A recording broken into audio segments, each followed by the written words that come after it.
அருள் அன்பர்கள் அத்துணை பேருக்கும் வாசுகி மனோகரனின் அன்பான வணக்கங்கள்.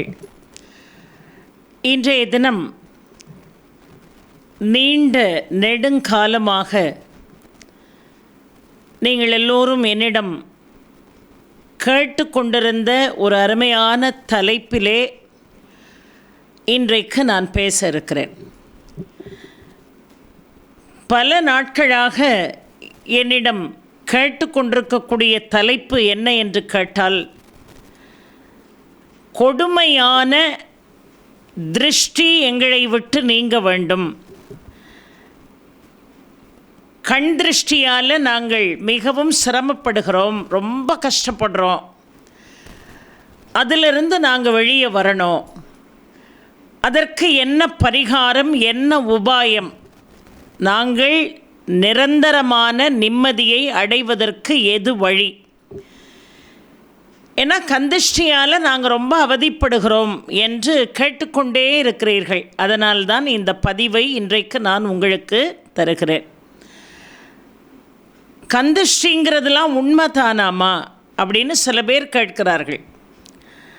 அது உண்மைதான், அதில் எந்தவிதமான சந்தேகமும் உங்களுக்கு வேண்டாம். ரொம்ப அழகாக எளிமையாக ஒரு வாசகத்தை சொல்வார்கள். கல்லடி பட்டாலும் கண்ணடி படக்கூடாது அப்படின்னு ரொம்ப அழகாக ஒரு வாசகத்தை பல நாட்களாக சொல்லி நாம் கேட்கிறோம். கல்லடி பட்டால் நமக்கு உடம்பில் காயம் ஏற்படும். ஆனால் அந்த காயம் கூடிய விரைவில் ஆறுவதற்கு வாய்ப்பு உண்டு. ஆனால் கண்ணடி பட்டால் அதிலிருந்து மீள்வது என்பது அவ்வளவு சாதாரணமான காரியம் இல்லை. அது உண்மையா? அதற்கு பரிகாரங்கள் உண்டா என்று கேட்டால் அது உண்மைதான். பொதுவாகவே கனமான செய்திகளை கேட்பதை விட இதை போல பரிகாரங்கள் என்கின்ற முறையிலே சில செய்திகளை சொன்னால் உடனடியாக கேட்கிறீர்கள். அது மனிதனுடைய இயல்பு. துன்பத்தில் இருக்கிறவனுக்கு ரொம்ப அளவுக்கு அதிகமான ஒரு விளக்கத்தை கொடுத்து கொண்டே இருப்பதை விட எதை செய்தால் இதிலிருந்து நாங்கள் வெகு விரைவில் வெளியே வருவோம் என்பதுதான் அவர்களுடைய அதிவேகமான ஒரு எதிர்பார்ப்பு. அதனால் நான் முதல்ல சில பரிகாரங்களை சொல்கிறேன். அப்புறம் இந்த கந்திஷ்டி முழுமையாக நீங்க வேண்டும் என்று சொன்னால் இந்த பரிகாரங்கள் கை கொடுப்பதைப் போல மிகச்சிறப்பான ஒரு வழிமுறையையும் நீங்கள் பின்பற்றினால்தான் கந்திஷ்டியிலிருந்து முழுமையாக நீங்கள் என்ன செய்ய முடியும்? விடுபட முடியும். இந்த பார்வைக்கு அவ்வளவு பெரிய சக்தி இருக்கிறதாம்மா அப்படின்னு சில பேர் கேட்கிறார்கள். உண்மைதான், பார்வைக்கு சக்தி அதிகம். அதை போல நம்முடைய எண்ணங்களுக்கும் சக்தி அதிகம். அதனால தான் ரொம்ப அழகாக எல்லா சமயமும் வலியுறுத்துவது எது என்று கேட்டால், வார்த்தையால் நீ வாழ்கிறாய். உன்னுடைய வார்த்தைகள் எதுவோ அதற்கு ஏற்றார் போல்தான் உன்னுடைய வாழ்க்கை என்று சொல்கிறார்கள். எண்ணம் போல் வாழ்க்கை என்று சொல்கிறோம். நம்முடைய எண்ணங்கள் சரியாக இருக்குமே ஆனால் நம்முடைய வாழ்க்கையும் சரியாக இருக்கும் என்று சொல்லப்படுகிறது. அப்போ பார்வைக்கு அவ்வளவு பெரிய ஒரு சக்தி இருக்கிறது. அதில் எந்த விதமான மாற்று கருத்தும் இல்லை. ஏனென்று சொன்னால், பாம்புக்கு தவளை உணவு. ஒரு உதாரணம் சொல்கிறேன். தவளை சத்தம் கொடுத்து கொண்டே இருக்கும், அதிலும் குறிப்பாக மழை காலங்களிலே. அதற்காகத்தான் ஒரு பழமொழியே வந்தது, நுழலும் தன் வாயால் கெடும் என்று சொன்னார்கள். இந்த தவளையினுடைய சத்தத்தை கேட்டு நாகம் வந்து அந்த தவளை என்ன செய்யும்? சாப்பிடும். ஆனால் தவளையை பார்த்த உடனே நாகம் விழுங்குமா என்று கேட்டால் முதலில் இல்லை. நாகம் அந்த தவளையை கூர்மையாக பார்த்து கொண்டே இருக்கும். நாகத்தினுடைய பார்வை அந்த தவளை மீது விழுகிறது. அந்த பார்வை விழுந்த உடனே இந்த தவளைக்கு என்ன ஆகும் என்று கேட்டால், தன்னுடைய வலுவை, சக்தியை இழக்க ஆரம்பிக்கும். இது எல்லாருக்குமே பொருந்தும். ஒருவர் ஒரு கொடூரமான பார்வையோடு நம்மை பார்க்கிறார்கள் என்று சொன்னால் நாம் அந்த பார்வையால் நம்முடைய சக்தியை இழந்து போவோம், நம்முடைய செயல்பாடுகளை இழந்து போவோம், வலுவிழந்து போவோம், செயல்பட முடியாமல் தவிப்போம். அதான் கந்திஷ்டை. அப்போ நல்ல எண்ணத்தோடும் நல்ல பார்வை கொண்டு ஒருவர் நம்மை பார்த்தால் நமக்கு எழுச்சி. தீய எண்ணங்களோடு தீய பார்வை கொண்டு நம்மை ஒருவன் பார்த்தால் நமக்கு அது வீழ்ச்சி. இதுதான் கந்திஷ்டை. இப்போ நாகம் தவளையை சாப்பிடணும்னு நினைக்குது. அதனால் தவளையை கூர்மையாக பார்த்து கொண்டே இருக்கும்.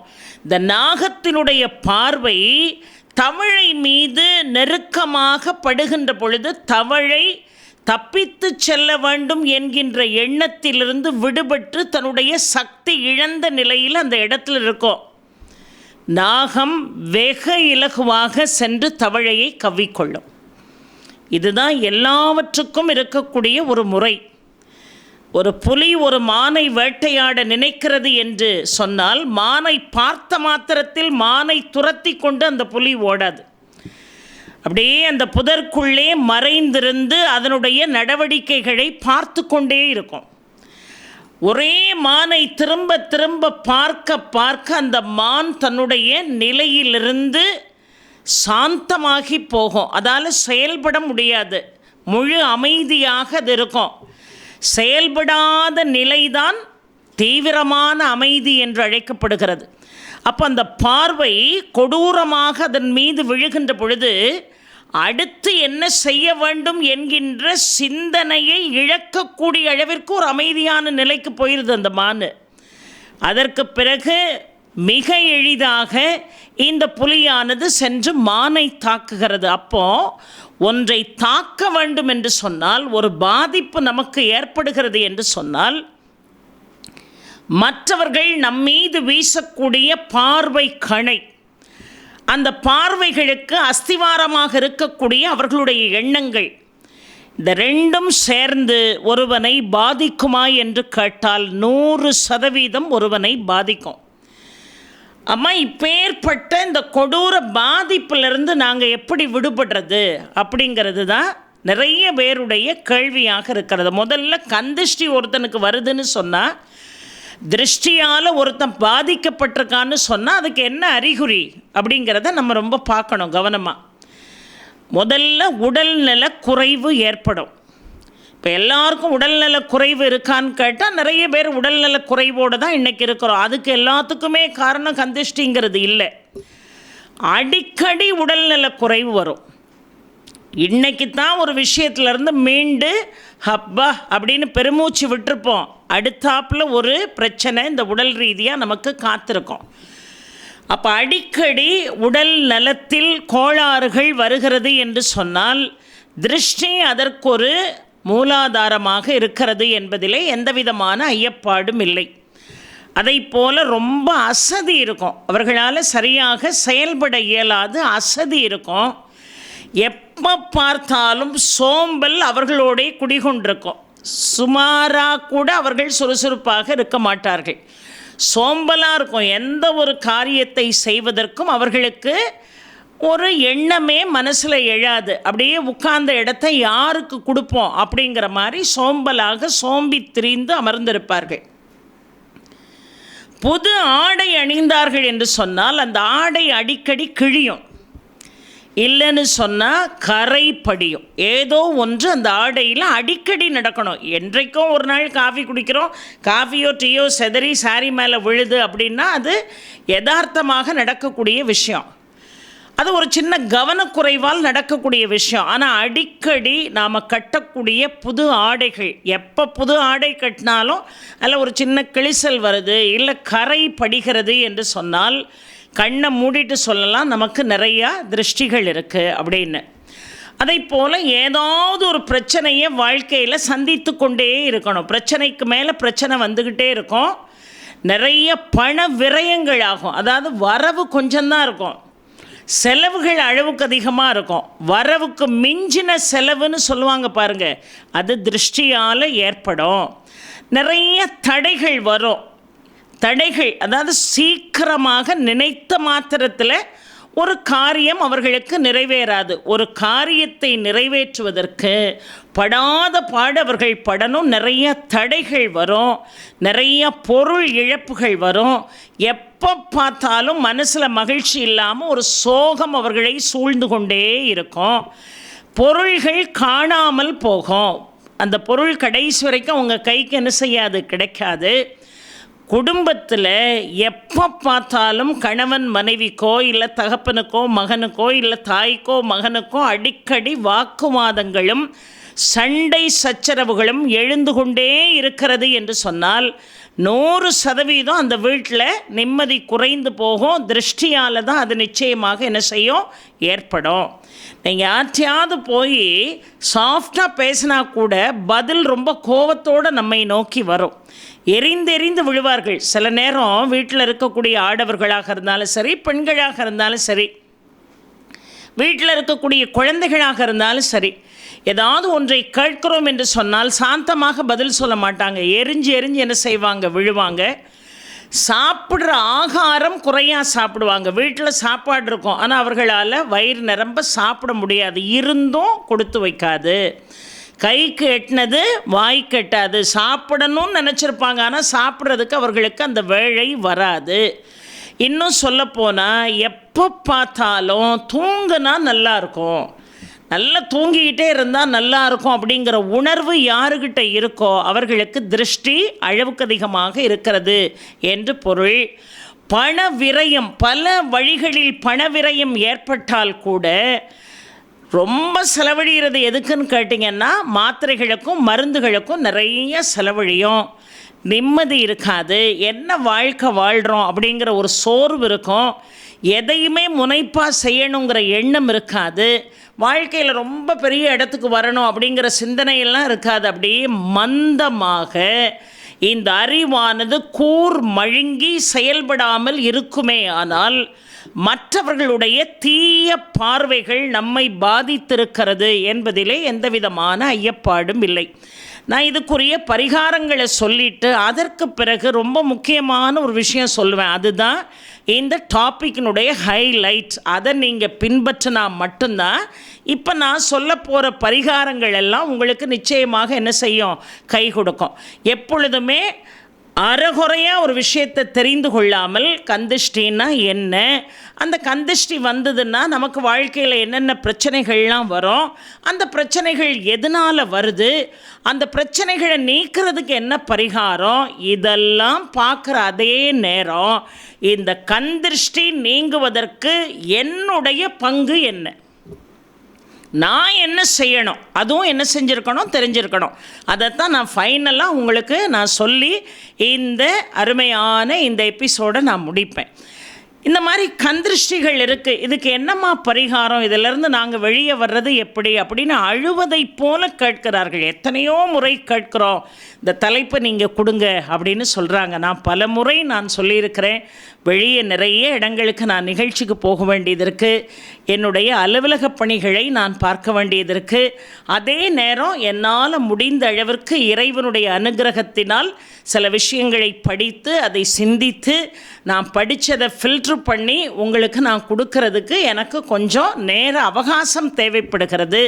அதனால் ஒரு விஷயத்தை கேட்ட உடனே என்னால் கொடுக்க முடியல அப்படின்னு நீங்கள் நினைக்க வேண்டாம். அந்த அளவிற்கு வேலை பழு எனக்கு இருக்கிறது. ஆனாலும் உங்களுடைய வேண்டுதலை ஞாபகம் வைத்து இந்த பதிவை நான் உங்களுக்கு கொடுக்கிறேன். இதை சும்மா இந்த காதில் வாங்கி இந்த காதில் விடக்கூடாது. ஏன்னா ஒரு பதிவை கொடுக்குறோம் என்று சொன்னால் குறைந்தபட்சம் அந்த பதிவு பேசுகிறது அரை மணி நேரமாக இருக்கலாம், 15 நிமிஷமாக இருக்கலாம், 20 நிமிஷமாக இருக்கலாம். ஆனால் அதற்குரிய உழைப்பு கிட்டத்தட்ட ஒரு 3 மணி நேரம் உழைக்கணும். உழைச்சாதான் நல்ல விஷயங்களை இந்த மக்கள்கிட்ட கொண்டு வந்து சேர்க்க முடியும். ஏதோ வீடியோ போடணும், அந்த வீடியோவை நீங்கள் ஏதோ பார்க்கணும், என்ன ஞாபகம் வச்சுருக்கணும் அப்படிங்கிறதுக்காக வீடியோ பதிவுகள் இருக்கக்கூடாது. எத்தனை ஆண்டுகள் ஆனாலும் இதை மாதிரி இந்த காரியத்திற்காக மனதிலே துன்பத்தை சுமப்பவர்களுடைய துன்பம் முழுமையாக நீங்கணும். அதுதான் உண்மையான பதிவு. அந்த பதிவு தான் உங்களுக்கு பயன் தரும், பேசுகிற எனக்கும் ஒரு ஆத்ம திருப்தியை தரும். அதுக்காகத்தான் இறைவன் இந்த பணியை செய்யும்படியாக என்னை பணித்திருக்கிறார்.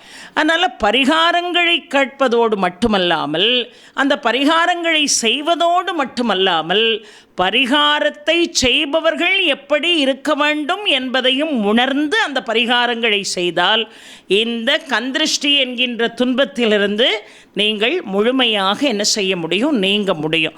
முதல்ல என்ன செய்யணும் அப்படின்னு கேட்டால், உங்களை யார் தேடி வந்தாலும், வீட்டில் உங்களை தேடி ஒருத்தங்க வராங்கன்னு வைங்களேன், யார் தேடி வந்தாலும் முதல்ல கைகூப்பி வாங்கன்னு கேட்கணும்.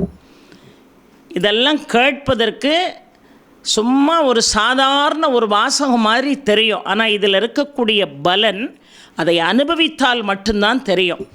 வருபவர்களை அப்படி பார்த்துட்டு அப்படி அசால்ட்டாக என்ன செய்யக்கூடாது, அந்த வரவேற்பு இருக்கக்கூடாது. கையெடுத்து வணங்கி வாங்க அப்படின்னு கேட்கணும். அவர்களை அமர வைத்து முதல்ல அவர்களுக்கு குடிப்பதற்கு தண்ணீர் கொடுக்கணும். வருபவர்கள் மனசுக்குள்ளே என்ன எண்ணத்தை வைத்து கொண்டு வருகிறார்கள் என்பது நமக்கு தெரியாது. ஏன்னா நிறைய பேர் நாட்டில் பசுத்தோல் போர்த்திய புலியாக இருக்கிறோம். மனசுக்குள்ள ஒரு எண்ணம் இருக்குது, வெளியே வேறு ஒரு எண்ணத்தை நாம் பிரதிபலிக்கிறோம். நாம் அவர்களுடைய உள்ளத்துக்குள்ளே என்ன இருக்கிறது என்பதை தெரிந்து கொள்ளக்கூடிய அளவிற்கு நாம் நிச்சயமாக அறிவு தீட்சண்யம் பெறலை. அப்போது அவர்கள் என்ன எண்ணத்தோடு வருகிறார்கள், அவர்கள் என்ன நோக்கத்தோடு வந்திருக்கிறார்கள், என்ன பார்வை கொண்டு என்னை பார்க்கிறார்கள், நான் நல்லா இருக்கிறத பார்த்து மகிழ்ச்சி அடைகிறாங்களா, இல்லை நான் நல்லா இருக்கிறத பார்த்து பொறாமப்படுறாங்களா, நமக்கு தெரியாது. ஸோ அவர்களுடைய எண்ண அலைகள் உங்களை பாதிக்காமல் இருக்கணும்னு சொன்னால், முதல்ல வீட்டுக்கு வந்தவங்களுக்கு நீங்கள் குடிக்கிறதுக்கு என்ன செய்யணும், தண்ணீர் கொடுக்கணும். அந்த தண்ணியை வாங்கி அவர்கள் ஒரு 2 மடக்காவது குடிக்கணும். குடிக்காமல் வச்சுருக்கிறவங்கள கூட நீங்கள் கொஞ்சம் தண்ணி குடிங்க அப்படின்னு சொல்லணும். அந்த தண்ணியை அவர்கள் குடிக்கின்ற பொழுது அவர்களுடைய தீய எண்ணங்கள் அந்த இடத்துக்குள்ளே முற்றிலுமாக அழிந்து போகிறது. அதனால தான் அந்த காலத்தில் வீட்டுக்கு வந்தவங்களுக்கு முதல்ல தாக சாந்தி பண்ணுங்க. அவங்க தாக சாந்தி அடையணும். அதுதான் நம்முடைய தமிழனுடைய அடிப்படை பண்பு, அடிப்படை கலாச்சாரம். முதல்ல வந்தவர்களுக்கு குடிக்க தண்ணி கொடுக்கணும். எவ்வளவு தீய எண்ணங்களோடும் பார்வைகளோடும் அவர்கள் வந்திருந்தாலும் அந்த எண்ணங்களையும் பார்வைகளையும் அழிக்கக்கூடிய சக்தி எதற்கு இருக்கிறது என்று சொன்னால், அவர்கள் பருகக்கூடிய நீரினால் அந்த சக்தி நமக்கு கிடைக்கிறது என்று பார்க்கிறோம். இனிமேலாவது வீட்டுக்கு வர்றவங்ககிட்ட சும்மா வெறுமையாக பேசிட்டு போயிட்டு வாங்கன்னு சொல்லக்கூடாது. கண்டிப்பாக குடிப்பதற்கு நீங்கள் காஃபி குடிக்கீங்களோ டீ குடிக்கீங்களோ அதெல்லாம் 2வது விஷயம். தண்ணீர் அவர்கள் கேட்காமலே கொண்டு வந்து கொடுக்கணும். 1. 2வது, காலையில் எழுந்த உடனே என்ன செய்வோம், குளிப்போம். குளிக்கணும். சில பேர் சாயங்காலம் 4 மணிக்கு குளிக்கிறது, 5 மணிக்கு குளிக்கிறது, அதெல்லாம் 2வது குளிப்பு. காலையில் ஒரு குளியல் போடுறோன்னா சாயங்காலம் ஒரு குளியல் போடலாம், இல்லை தூங்க போகிறதுக்கு முன்னாடி ஒரு குளியல் போடலாம், அது வேறு விஷயம். காலையில் எந்திரிச்சா என்ன செய்யணும், குளிக்கணும். இந்த குளிக்கிற தண்ணியில் கொஞ்சம் போல் கல்லுப்பை போடணும். ரொம்ப அள்ளி போட வேண்டாம், நல்ல தண்ணி உப்பு தண்ணியாக மாறிடும். கொஞ்சம் போல் பேருக்கு 2 கல்லுப்பு போட்டு நீங்கள் குளிக்கும்போது சிவனை மனதிலே நினைத்து கொண்டே என்ன செய்யணும், குளிக்கணும். அதாவது ஒரு பெரிய அருவியை மானசீகமாக கற்பனை செய்யணும். கற்பனை செய்து அந்த அருவி அப்படியே அந்த அருவி கரையில் இருக்கக்கூடிய சிவலிங்கத்தின் மீது விழுவது போல கற்பனை செய்யணும். அப்படி கற்பனை செய்து கொண்டே நீங்கள் என்ன செய்யணும், நீராட வேண்டும். நின்றுக்கிட்டும் குளிக்கலாம், உட்கார்ந்துக்கிட்டும் குளிக்கலாம். கிழக்கு திசை பார்த்தோ இல்லை வடக்கு திசை பார்த்தோ இந்த காரியத்தை நீங்கள் செய்யணும். உப்புக்கல் 2 போடணும். சிவனுக்கு அபிஷேகம் நடப்பதைப் போல மனதிற்குள்ளே நினைத்து கொண்டே நாம் என்ன செய்யணும், நீராட வேண்டும். இப்படி நீராடினால் திருஷ்டி போகும். ஏன் இதை சொல்கிறேன்னா, குளிக்கும்போது இந்த புற அழுக்கு அத்தனையும் நீங்குகிறது. புற அழுக்கு நீங்கினா மட்டும் திருஷ்டி போகாது. குளிக்கணும், சுத்தமாக இருக்கணும், அதில் எந்த விதமான மாற்று கருத்தும் இல்லை. ஆனால் குளித்தால் இந்த புற அழுக்கு நம்மை விட்டு நீங்கும். ஆனால் நம்முடைய அக அழுக்கே நம்மை விட்டு நீங்கினால்தான் மற்றவர்களுடைய எதிர்மறையான சிந்தனைகளோ எண்ணங்களோ பார்வைகளோ நம்மை பாதிக்காமல் இருக்கும். அப்போ நம்முடைய அக அழுக்கு நீங்க வேண்டும் என்று சொன்னால் குளிக்கும் போதே புற அழுக்கு நீங்குவதைப் போல அக அழுக்கை நீக்குவதற்கு எம்பெருமான் சிவனுக்கு அபிஷேகம் நடப்பதைப் போல நாம் மானசீகமாக நினைத்து கொண்டு நீராடினோம் என்று சொன்னால் இந்த திருஷ்டி என்பது காலப்போக்கில் நம்மை அணுக முடியாமல் என்ன செய்யும், ஓடி போகும். மூணாவது ஒரு விஷயம், வீட்டை ரொம்ப சுத்தமாக வச்சுருக்கணும். அதில் எந்த விதமான மாற்றமும் கிடையாது. சில வீட்டில் வருஷத்துக்கு ஒரு தடவை போகி வருது தான், பழசெல்லாம் அந்த போகி அன்னைக்கு நாம் அழிக்கிறோம். இந்த போகி அன்னைக்கு பொருளை மட்டும் அழிக்கிறதுக்காக அல்ல, அந்த போகி மனசில் ஏற்படக்கூடிய கெட்ட எண்ணங்கள் அந்த ஆண்டோடு நம்மை விட்டு முழுமையாக நீங்கணுங்கிறதுக்காக தான் போகி. நம்ம எல்லாமே அப்படி மேலெழுந்த வாரியாக தான் சில விஷயங்களை செய்வோம். அதனுடைய ஆழ்ந்த பொருள் என்னங்கிறத நம்ம பல ஆண்டுகள் ஆனாலும் எத்தனையோ வயதுகள் ஆண்டுகள் ஓடி போனாலும் நம்ம அதை உணர்றதே இல்லை. போகியில் எப்படி பழசை போட்டு வருஷத்துக்கு ஒரு தடவை எரிப்போமோ அதை போல் வீட்லையும் பார்த்திங்கன்னா வாரத்தில் ஒரு நாள் போகியாக தான் இருக்கணும்.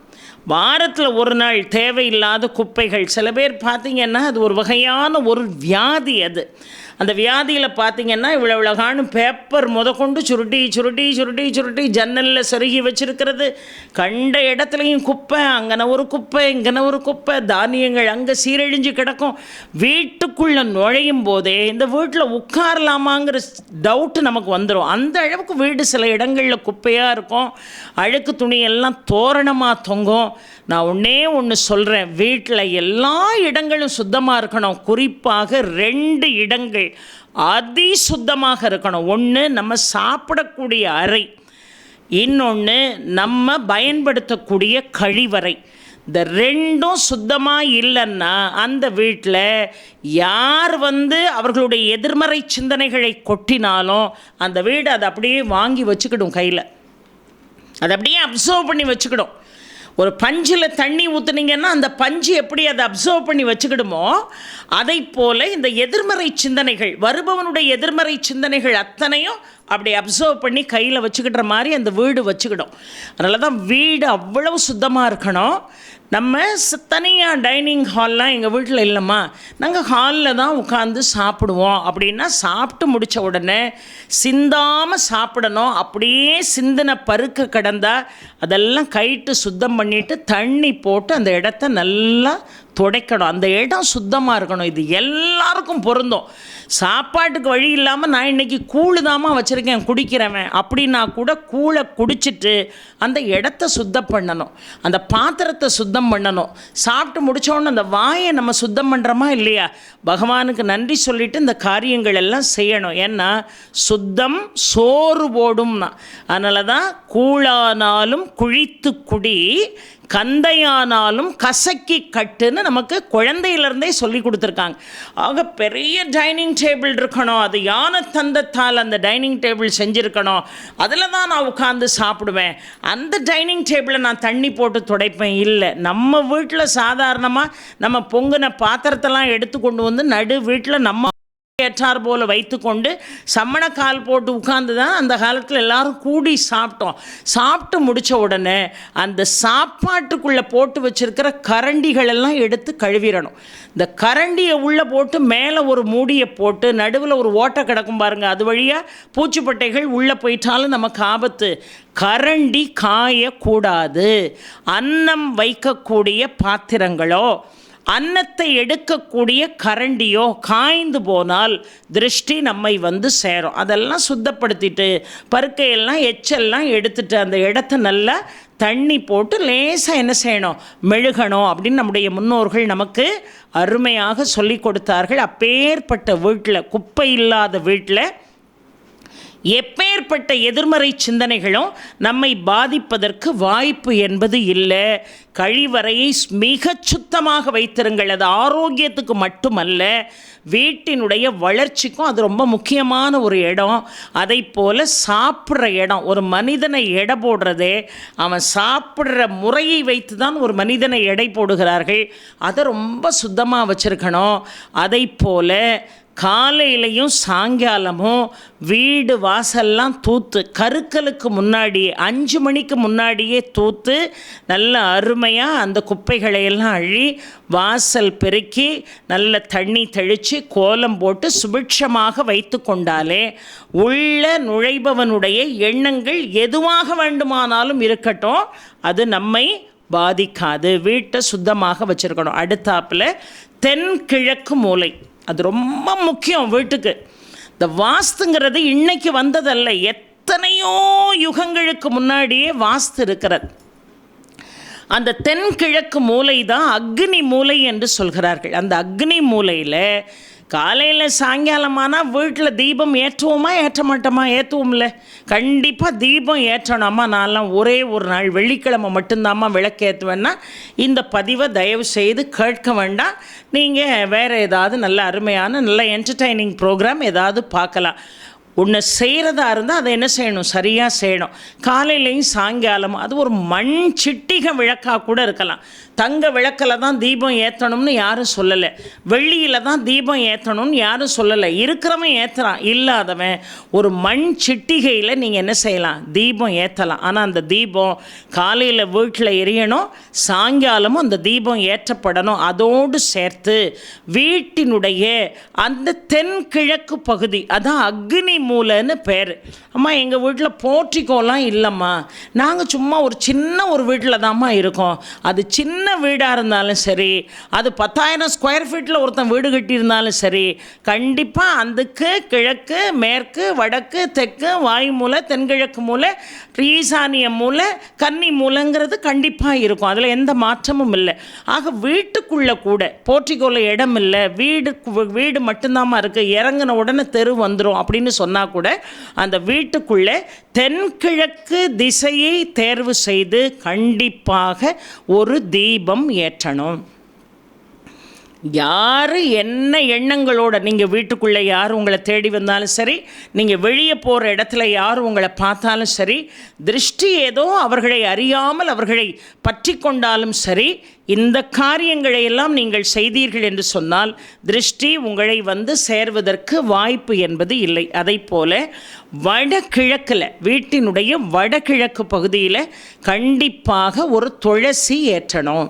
இவ்வளவுதான் இடம் இருக்குன்னா இவ்வளவுகான ஒரு சின்ன தொட்டி வச்சு கீழே ஒரு தட்டு வச்சு நல்ல அருமையாக வீட்டுக்குள்ளே கூட நீங்கள் அந்த ஒரு அருமையான ஒரு இடத்துல அந்த ஈசானிய மூலையை நீங்கள் தேர்வு செய்து, வடகிழக்கை நீங்கள் தேர்வு செய்து அந்த துளசி செடியை நீங்கள் வைத்து வளர்க்கலாம். அதுக்கு என்ன வேணும், அதுக்கு ஆகாரம் வேணும், செடிக்கு ஆகாரம் வேணும். அதனால் அப்பப்போ என்ன செய்யணும், அதுக்கு சூரிய வெளிச்சம் ரொம்ப அத்தியாவசியமான ஒன்று. நல்லா சுத்தமாக குளிச்சுட்டு ஒரு 10 நிமிஷம் அந்த துளசி செடியை வெயிலில் கொஞ்சம் நேரம் வச்சுட்டு பழையபடி அதே இடத்துல நீங்கள் வச்சுக்கலாம். ஏன்னா அதுக்கு ஸ்டார்ச் தேவை, சூரியனிடமிருந்து தான் அது ஸ்டார்ச் எடுக்கும். அதனால் கொஞ்சம் நேரம் சூரிய வெளிச்சத்தில் வச்சுட்டு நீங்கள் அந்த இடத்துல வைக்கலாம். இல்லைம்மா எங்கள் வீட்டில் வடகிழக்கு மூலை நல்ல விசாலமாக இருக்குது, நல்ல சூரிய வெளிச்சமெல்லாம் விழுது, நல்ல மழை தண்ணியெல்லாம் விழுது, அப்படி வசதி கொண்டவர்கள் தாராளமாக அந்த வடகிழக்கு பகுதியில் ஒரு துளசி செடி கண்டிப்பாக வளர்க்கணும். வீட்டை எப்படி சுத்தமாக வச்சுருக்கணும்னு நான் சொன்னனோ அதை போல் வெள்ளிக்கிழமையில், செவ்வாய்க்கிழமையில், வியாழக்கிழமை அல்லது செவ்வாய் ஞாயிறு, 5 நாட்கள், செவ்வாய்க்கிழமை, வியாழக்கிழமை, வெள்ளிக்கிழமை, ஞாயிற்றுக்கிழமை, இந்த கிழமைகளில் நீங்கள் கண்டிப்பாக சாம்பிராணி தூபம் காட்டணும். செவ்வாய் வெள்ளி நிறைய வீடுகளில் காட்டுவாங்க. செவ்வாயும் ஞாயிறும் வியாழனும் அதை போல சிறந்த நாட்கள். இந்த திருஷ்டியை ஓட ஓட விரட்டக்கூடிய சக்தி இந்த கிழமைகளுக்கு உண்டு. அதனால் இந்த நாட்களில் நீங்கள் என்ன செய்யணும், சாம்பிராணி தீபம் ஏற்றணும். வாரந்தோறும் சாம்பிராணி நம்மளால் போட முடியும், ஒரு நாளாவது போட முடியும். ஒன்று செவ்வாய்க்கிழமை, வெள்ளிக்கிழமை, அப்படி இல்லைம்மா ஞாயிற்றுக்கிழமை, இல்லைம்மா நான் வியாழக்கிழமை போடுறேன், ஏதோ ஒரு நாள் தான், ஏன்னா சாம்பிராணி விற்கிற விலையில் என்னால் பல நாட்கள் போட முடியாது, அதனால் நான் கொஞ்சம் கொஞ்சம் சாம்பிராணி போடுறேன்னா ஒரு நாளாவது நல்ல அருமையாக என்ன செய்யுங்க, நல்ல வீட்டெல்லாம் தொடச்சி அருமையாக சாம்பிராணி போடுங்க. எல்லாருக்கும் தெரிஞ்சிருக்கக்கூடிய விஷயத்தை தான் நான் சொல்கிறேன். அதை எடுத்து சொல்கிறதுக்கு தான் இப்போ கடவுள் என்னை அனுப்பியிருக்காரு, நான் வந்திருக்கேன் உங்கள்கிட்ட சொல்கிறேன். இதை மாதிரி பல பேர் நல்ல பல செய்திகளை உங்களுக்கு தராங்க. நல்லது யார் சொன்னாலும் அது அவர்களுடைய வாயிலிருந்து வரக்கூடிய வார்த்தைகள் அல்ல, அது இறைவனிடமிருந்து வரக்கூடிய ஒரு வார்த்தை. ஒவ்வொரு பணிக்கும் இறைவன் ஒவ்வொருவரை பணித்திருக்கிறான் என்று சொன்னால் அந்த பணியை அவர்கள் சிறப்பாக செய்யணும். ஏன்னா அவர்கள் சொல்வதை கேட்டு மற்றவர்கள் என்ன செய்யணும், பயன்பெறணும். அதுக்காகத்தான் செவ்வாய்க்கிழமை தாமா என்னால் போட முடியும், சரி போடுங்க. ஆனால் செவ்வாய் வெள்ளி போடும்போது கண்டிப்பாக நீங்கள் என்ன செய்யணும்னா திங்கக்கிழமையே வீட்டை சுத்தப்படுத்திடணும். வெள்ளிக்கிழமை சாம்பிராணி போக போடுறீங்கன்னா வியாழக்கிழமை சுத்தப்படுத்திடணும். இந்த வியாழக்கிழமை, ஞாயிற்றுக்கிழமை இந்த நாட்களிலெல்லாம் விளக்கு துலக்கும் வீட்டில். வெள்ளி செவ்வாய் அதை நாம் என்ன செய்ய மாட்டோம், தொடமாட்டோம். ஆக வெள்ளிக்கிழமை செவ்வாய்க்கிழமையில் நீங்கள் தூபம் போடலாம். இல்லைம்மா நான் செவ்வாய்க்கிழமையும் போடுவேன், வியாழக்கிழமையும் போடுறேன், வெள்ளிக்கிழமையும் போடுறேன், ஞாயிற்றுக்கிழமையும் போடுறேன்னா ரொம்ப ரொம்ப சந்தோஷம்.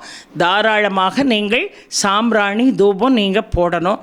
ஆனால் வசதி உள்ளவர்களாக இருந்தாலும் இல்லாதவர்களாக இருந்தாலும் ஒரே ஒரு நாள் மாதத்தில், அது செவ்வாய்க்கிழமையாக இருக்கலாம், இல்லை மாதத்தில் அது வெள்ளிக்கிழமையாக இருக்கலாம், அப்படி இல்லைன்னா ஞாயிற்றுக்கிழமையாக இருக்கலாம், வியாழக்கிழமையாக இருக்கலாம். இந்த நாட்களில் அந்த கருக்கல் நேரம் 5:30க்கு முன்னாடியே கொஞ்சம் பச்சை கற்பூரம், கொஞ்சம் போல் ஒரு 5-6 ஏலக்காய், ஒரு 5-6 கிராம்பு. ஏன்னா கிராம்பு ஏலக்காயெல்லாம் எவ்வளவு விலை கூடிய ஒரு பொருளுங்கிறது நம்ம எல்லாருக்கும் நன்றாக தெரியும்.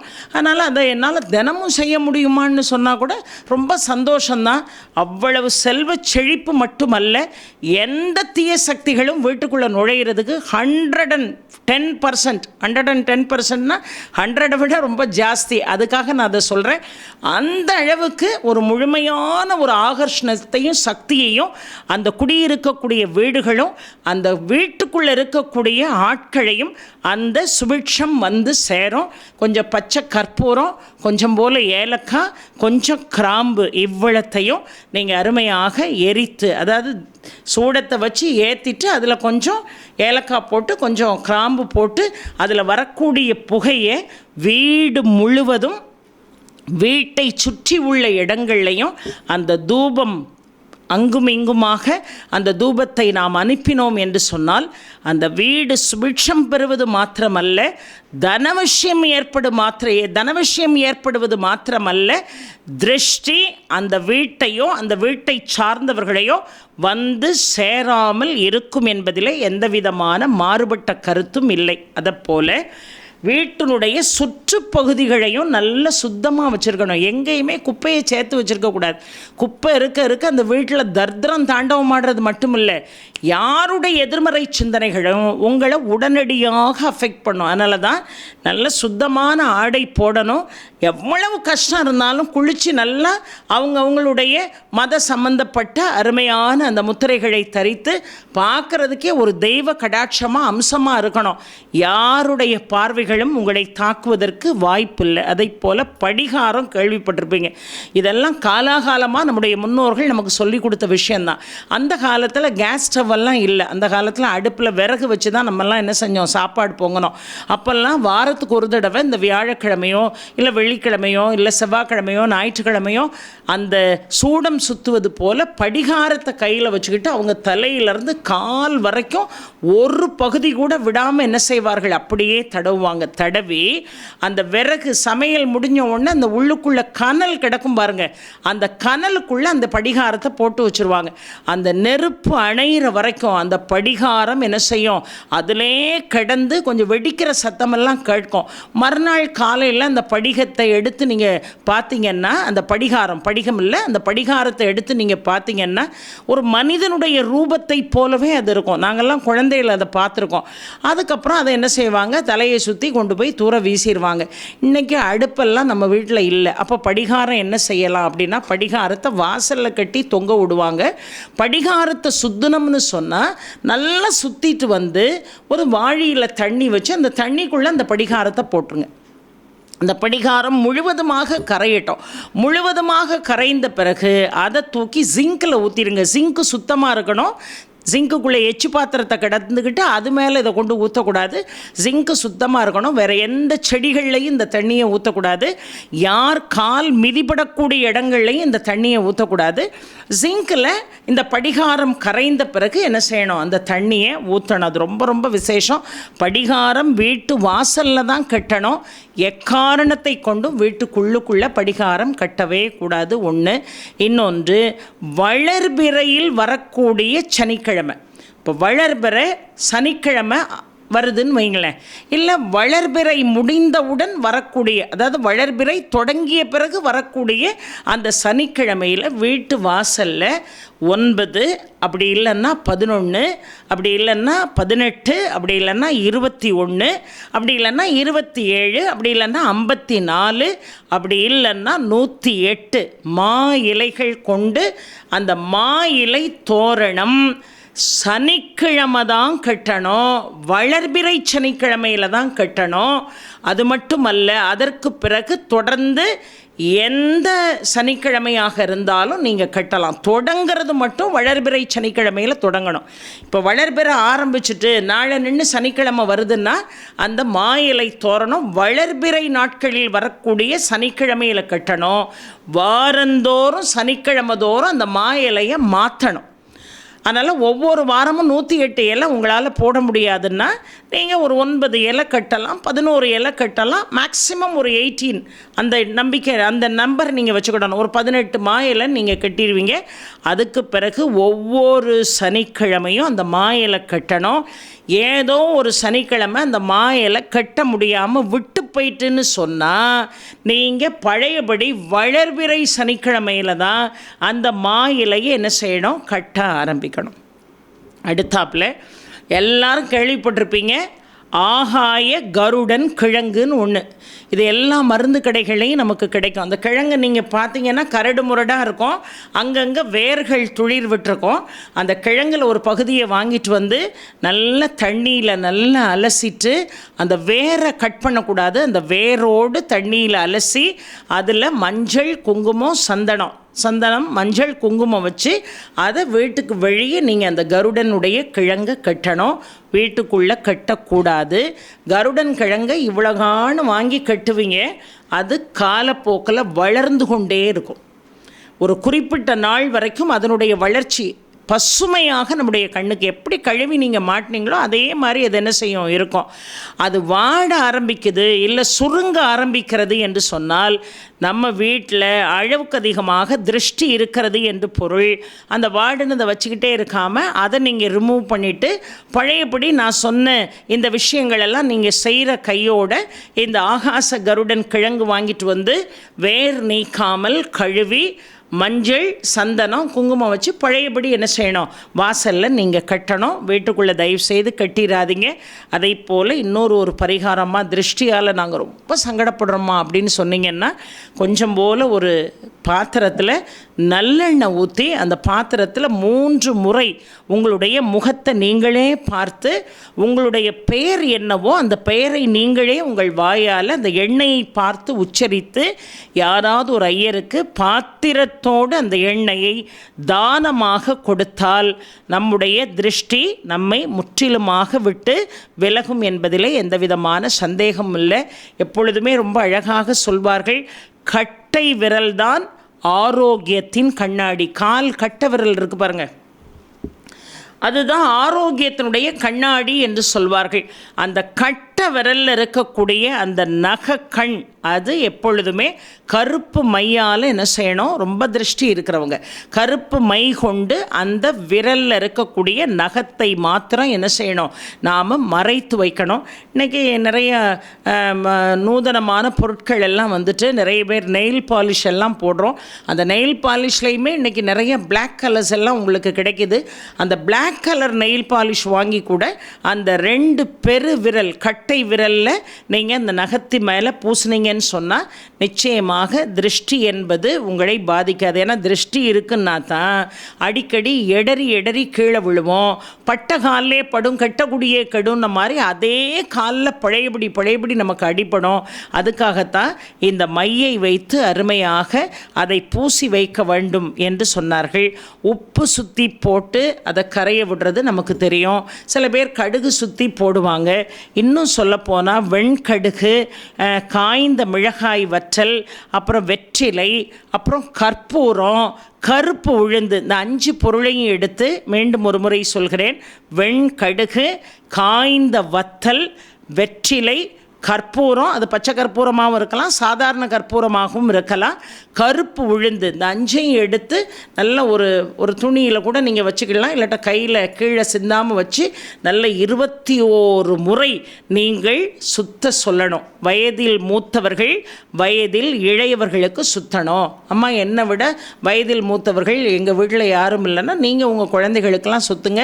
உங்களுக்கு சுத்த ஆள் இல்லைன்னா தன்னைத்தானே சுயமாக சுற்றி கொள்ளலாம், ஒன்றும் தப்பு இல்லை. 21 முறை சுற்றி அதை என்ன செய்யணும், ஏதாவது நீர்நிலைகளில் கொண்டு, ஆறு ஓடிச்சுன்னா ஆற்றுல இல்லை குளத்தில் இல்லை கடலில் எங்கேயாவது நீங்கள் போடலாம். எங்கள் ஊரில் ஆறு கடல் குளம்லாம் ஒன்றுமே இல்லைன்னா நான் படிகாரத்துக்கு சொன்ன மாதிரி தான் ஒரு பாத்திரத்தில் தண்ணி வச்சு அதில் விட்டுட்டு அதை வேறு எங்கேயாவது கால் படாத ஒரு இடத்துல கொண்டு போய் அந்த தண்ணியோடு சேர்த்து அதை என்ன செஞ்சிடணும், கொட்டிடணும். 21 முறை நீங்கள் கண்டிப்பாக உங்களுடைய உடம்பை சுற்றணும். அதை போல் நெற்றியில் இந்த இடத்துல உடம்பினுடைய எல்லா முடிச்சுகளும் இணையக்கூடிய இந்த இடத்துல குங்குமம் கண்டிப்பாக வைக்கணும். இந்த இடத்துல குங்குமம் வைக்கணும். அதுக்காக தான் பெண்கள் இந்த இடத்துல நாம் என்ன செஞ்சுருக்கிறோம், பொட்டு வச்சுருக்கிறோம். சில பேர் இந்த இடத்துல எதுவுமே வைக்காமல் இன்றைக்கெலாம் ரொம்ப ஃபேஷன் ஆகி போச்சு. பொட்டா அப்படின்னு கேட்குற அளவுக்கு நம்ம பல பூத கண்ணாடி போட்டு அதை பார்த்தா தான் ஓஹோ இந்த பாப்பா நெத்தியில் பொட்டு வச்சுருக்காளாங்கிறதே நமக்கு தெரியும். அப்படி ஒரு சின்ன பொட்டை எப்படி தான் அந்த பேப்பரை பிரித்து இந்த நெத்தியில் வைக்க முடியுங்கிறத என்னால் கற்பனை கூட பண்ணி பார்க்க முடியல. இந்த இடத்துல பொட்டு கண்டிப்பாக வைக்கணும். யாராக இருந்தாலும் இந்த இடத்துல குங்குமம் வைக்கலாம். உங்களுக்கு புரியும்னு நான் நினைக்கிறேன். யாராக இருந்தாலும் இந்த இடத்துல குங்குமம் வைக்கலாம்.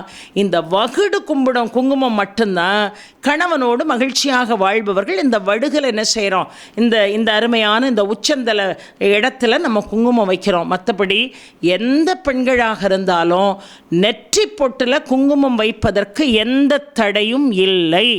அது உங்களுடைய ஆகர்ஷண சக்தியை அதிகப்படுத்துவதோடு மாத்திரமல்லாமல் உடல் சூடுகளை தணிப்பது மாத்திரமல்லாமல் எந்த தேவையற்ற எதிர்மறையோடு கூடிய பார்வைகளும் உங்களை பாதிக்காமல் அது என்ன செய்யும், கண்டிப்பாக பார்த்து கொள்ளும். இல்லை ஹோமம் நடத்துவாங்க கோவிலில், அந்த ஹோம மை வாங்கிட்டு அதை பத்திரமா வச்சுருந்து இந்த இடத்துல குங்குமம் வைக்கலாம். அப்படி இல்லைன்னா ஹோம மை வைக்கலாம். வீட்டில் கண்டிப்பாக இடம் இருக்கிறவங்க தாராளமாக மருதாணி செடி வளருங்க. தொட்டாச்சிணுங்கின்னு ஒரு தாவரம் இருக்குது, எல்லாருக்கும் தெரியும். இப்படி தொட்ட உடனே சுருங்கிடும். அந்த தொட்டாச்சிடுங்கி தாவரத்தை வீட்டில் வளர்த்தோம்னு சொன்னால் திருஷ்டிகள் முற்றிலுமாக நீங்கி போகும். அதில் எந்த மாற்றமும் இல்லை. அதெல்லாம் வைக்கிற அளவுக்கு இடம் இல்லைமான்னா ஒரு சின்ன சின்ன தொட்டியில் வைங்க, கொஞ்சம் வெயில் படுற இடத்துல வைங்க. கண்டிப்பாக வீட்டுக்கு வர்றவங்க ஒரு சின்ன இடமா இருந்தாலும் சுற்றி முற்றி பார்க்கும்போது அந்த தொட்டாச்சினிங்கி அவர்கள் கண்ணில் படும், மருதாணி இலைகள் அவர்கள் கண்ணில் படும். கண்டிப்பாக திருஷ்டி அத்தனையும் நீங்கி போகும். சமயம் கிடைக்கின்ற பொழுதெல்லாம் பசு மாட்டுக்கு வாழைப்பழம் வாங்கி சாப்பிட்றதுக்கு கொடுங்க. உங்களை அறியாமல் உங்களோட ஐக்கியமாகி இருக்கக்கூடிய மற்றவர்களுடைய எதிர்மறை சிந்தனைகள் உங்களை விட்டு நீங்கி போகும். அதை போல எனக்கு ரொம்ப பயமாக இருக்குமா, எனக்கு எதை நினச்சாலும் கவலையாக இருக்குமா, நான் 10 விஷயம் சிந்திச்சா 100 விஷயம் என் மனசுக்குள்ளே என்னை கலங்கடிக்குதுமா அப்படின்னா, தூங்கும்போது தலைக்கு மாட்டில் 2 கண்ணாடி டம்ளரில் கொஞ்சம் போல் கல்லுப்பை போட்டு அந்த பக்கமும் இந்த பக்கமும், கட்டிலில் படுக்கிங்கன்னா அந்த பக்கமும் இந்த பக்கமும் கை கால் நீட்டும் போது தட்டிராமல், கீழே படுக்கிறவங்களுக்கு சொல்கிறேன், தட்டிராமல் அந்த கிளாஸை அந்த பக்கம் இந்த பக்கம் வச்சுட்டு நீங்கள் தூங்குங்க. மறுநாள் காலையில் அந்த தண்ணியை எடுத்து கொண்டு போய் நீங்கள் என்ன செஞ்சிடலாம், கொட்டிடலாம். தினமும் தூங்கும்போது அந்த தண்ணியை வச்சு தான் நீங்கள் என்ன செய்யணும், தூங்கணும் அப்படின்னு நம்ம பார்க்குறோம். இவை எல்லாவற்றுக்கும் மேலாக இதெல்லாம் நான் சொல்லக்கூடிய பரிகாரங்கள் உங்களுக்கு. இதெல்லாம் சொல்லக்கூடிய பரிகாரங்கள். இந்த பரிகாரங்களை செய்யுங்க, கண்டிப்பாக திருஷ்டியிலிருந்து விலகுவீங்க. நான் ஃபைனலாக ஒரு விஷயம் சொல்கிறேன்னு சொன்னேனே, அது வேறு எதுவும் இல்லை. எல்லாருடைய ஆத்ம திருப்திக்காகவும் நம்முடைய முன்னோர்கள் இந்த பரிகாரங்களை எல்லாம் சொல்லி வச்சுருக்காங்க. இதெல்லாம் செஞ்சிங்கன்னா இந்த திருஷ்டியிலேருந்து நீங்கள் விலக முடியும் அப்படின்னு நமக்கு சொல்லியிருக்காங்க. அதை இப்போ நான் உங்களுக்கு சொல்லிட்டேன். ஆனால் தலையாய ஒரு விஷயம் சொன்னாங்க, அதையும் சேர்த்து நீங்கள் பின்பற்றினா தான் நீங்கள் செய்யக்கூடிய பரிகாரங்கள் உங்களுக்கு உறுதுணையாக இருக்கும். இன்னும் எத்தனையோ பரிகாரங்கள் இருக்குது. வீட்டு வாசலில் நுழையிற இடத்துல நல்ல இடம் இருந்ததுன்னா நல்ல முட்கள் நிறைந்த ரோஜா செடிகளை வளர்க்கலாம். முட்கள் நிறைந்த ரோஜா செடிகள் கண்டிப்பாக முழுமையாக கந்திருஷ்டியை என்ன செஞ்சிடும், நீக்கிறோம். அதை போல் வீட்டினுடைய தெற்கு சுவர் பகுதியில் ஆஞ்சநேயருடைய ஒரு திருவுருவப் படத்தை மாட்டலாம். வீட்டினுடைய ஈசான மூலையில் விநாயகருடைய படமோ அப்படி இல்லைன்னா மயிலினுடைய படமோ நீங்கள் என்ன செய்யலாம், அழகாக மாட்டி வைக்கலாம். இது எல்லாமே பரிகாரங்கள். ஆனால் இந்த பரிகாரங்களுக்கெல்லாம் மேலான ஒரு பரிகாரம் இருக்குது. அது நமக்கு நல்லா தெரியும். என்ன பரிகாரம் அப்படின்னு சொன்னால், இறை வழிபாடு. இறைவனை நம்புங்க. உங்களை முழுமையாக இறைவனிடம் ஒப்படைக்கின்ற பொழுது உங்கள் மனசு நிம்மதியாக இருக்கும். அது நம்ம எல்லாருக்கும் தெரியும். ஆனால் நம்முடைய முன்னோர்கள் இந்த பரிகாரத்தோடு சேர்த்து நம்முடைய அருளாளர்கள் எல்லாம் ஒரு விஷயம் சொன்னாங்க. இந்த திருஷ்டி முழுமையாக ஒருவரை விட்டு நீங்க வேணும்னா என்ன செய்யணும்? திருஷ்டி எதனால் வருது? மற்றவர்களுடைய எதிர்மறை எண்ணங்கள், எதிர்மறை சிந்தனைகள், அவர்களுடைய கொடுமையான பார்வைகள் நம்மீது விழுகின்ற பொழுது அந்த பொறாமையினுடைய வெளிப்பாடு நம்மை பாதிக்கிறது. அதுதான் திருஷ்டி. அதுக்கு தான் இப்போ நான் சொன்ன பரிகாரம். ஆனால் அதே நேரம் இந்த பரிகாரத்திற்கெல்லாம் மேலான ஒரு பரிகாரம் என்னன்னா, மற்றவர்களுடைய எதிர்மறை சிந்தனைகள், மற்றவர்களுடைய கெடுதலான எண்ணங்கள், இவெல்லாம் வாழ்ந்துருவானா, இவெல்லாம் நல்லா இருக்கக்கூடாதுன்னு நினச்சிக்கிட்டு உங்களை யார் பார்த்தாலும் சரி, யார் உங்கள் கூட பழகினாலும் சரி, யார் உங்கள் வீட்டுக்குள்ளே வந்தாலும் சரி, அது உங்களை முழுமையாக பாதிக்காமல் இருக்கணும்னா உங்களுக்கு இருக்க வேண்டிய அடிப்படை குவாலிஃபிகேஷன், நீங்கள் இன்னொருத்தரை பார்த்து பொறாமப்படக்கூடாது. அப்பந்தான் உங்களுக்கு அது பலிக்கும். இந்த பரிகாரங்கள் எல்லாமே பலிக்கும். நான் வாழ்கிறவனை பார்த்து பொறாமப்படுவேன், என்னறிய இவன் இவ்வளோ கஷ்டப்பட்டுக்கிட்டு இருந்தான், இன்றைக்கி இவன் கோடீஸ்வரனாக இருக்கான்னு புலம்பிக்கிட்டு என் மேலே கந்திஷ்டி வந்து என்னை பாதிச்சிட்டுன்னு சொன்னால், அந்த பாதிப்பை நீக்கிறதுக்கு இது வரைக்கும் இந்த உலகத்தில் யாரும் பிறக்கலை. அதனால் மற்றவர்களுடைய எதிர்மறை சிந்தனைகள், மற்றவர்களுடைய கொடூரமான பார்வைகள், எண்ணங்கள் நம்மளை பாதிக்காமல் இருக்கணும்னா நம்ம முதல்ல சுத்தமாக நம்ம மனசை வச்சுருக்கணும். நம்ம மனசுக்குள்ளே காழ்ப்புணர்ச்சி இருக்கக்கூடாது. ஐயோ அவன் வாழ்கிறானேங்கிற ஏக்கம் இருக்கக்கூடாது, புலப்பம் இருக்கக்கூடாது, பொறாமல் இருக்கக்கூடாது.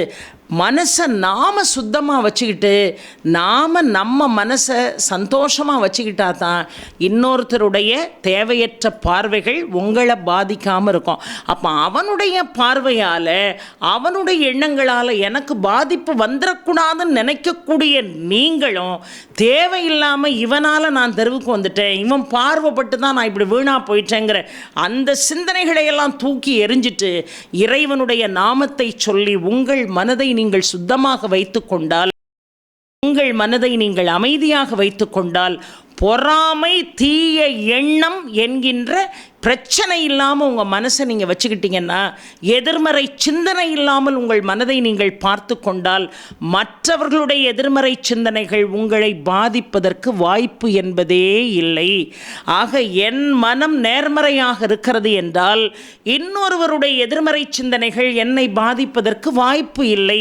அப்போ என்னுடைய எண்ணம் நேர்மறையாக இருக்கணும், நான் பொறாமை இல்லாமல் இருக்கணும், நான் அன்புமயமாக இருக்கணும், எனக்கு கிடைச்சது போதுங்கிற எண்ணத்தோடு புலம்பாமல் இருக்கணும்னா அதுக்கு இறைவனுடைய அனுகிரகம் வேணும். அவன்தான் இந்த மனசை சுத்தமாக்க முடியும்.